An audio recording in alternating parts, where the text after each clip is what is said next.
Finally tonight, the story of one determined mother and her efforts to get members of an all-girls Afghan robotics team out of danger.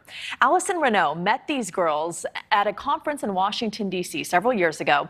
You'll notice we're blurring the faces for their safety because some of these girls are still in Afghanistan right now. Then she found herself in the middle of efforts to evacuate 10 of them as the Taliban gained more ground. And tonight she's working to get more of them out of the country. Allison joins us live tonight. Thank you so much for being here. It's an incredible story. I just want to start with how you met them, what they're like. You met them in 2019 at the conference. How did you come to know them, and what are they like? Rita Bay, thank you for having me on the show. I really appreciate it.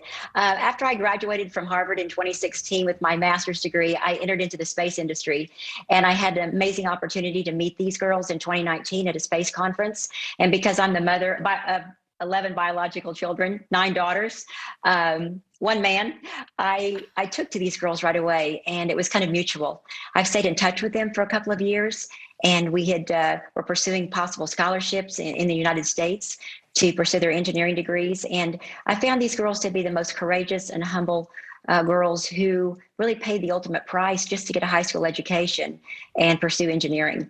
And we've seen these heart-wrenching images of the airport right now. How did they finally get out, and how did you help facilitate it?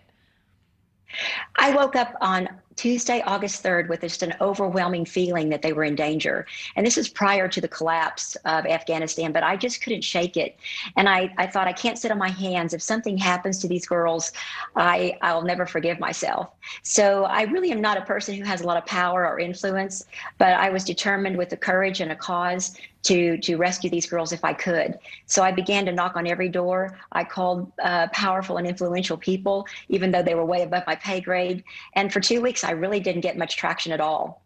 But on Monday, this past Monday, I decided maybe I should fly to Qatar because the Qatari government was working with us to help get them out. And I thought, who do I know there? I don't know what to wear if I go jogging or where to stay.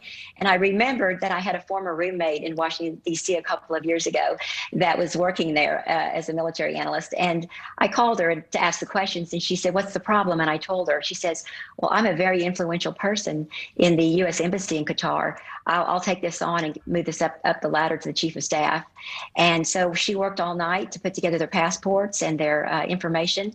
And our U.S. officials leapt into action alongside the Qatari government. And just through a miracle of getting through the Taliban perimeter into the airport, they were evacuated to Qatar, and they're there now. That's amazing. It was just unbelievable. Life-changing. Because you have to, it's a sea of 8 million people. And here we were able to get them out. It's life-changing for those girls, and probably life-saving too. You don't know what their fate might have been. And so many of these war-torn countries, especially Afghanistan, they experience brain drain, right? This is such a good example of that.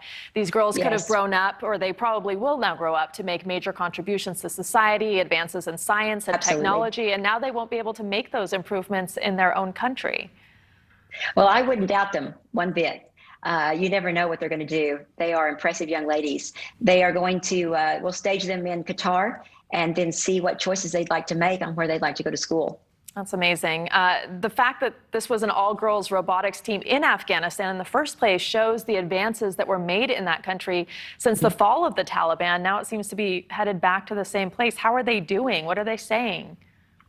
The messages that we've texted back and forth are that they're happy, they're thankful, they're grateful, and I think they have hope for their future, as they should. And you're still working to get more of them out, correct? Yes, it's heartbreaking. In fact, with all the media coverage I've had, I'm receiving so many messages from professional and educated women who have been fired, who are in hiding, who are being pulled out of their homes and shot, beat up.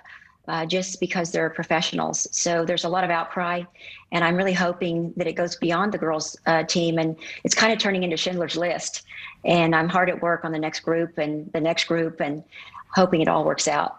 Well, I'm very excited to follow their stories, and thank you so much for sharing your story with us tonight. Thank you, Rita Bay.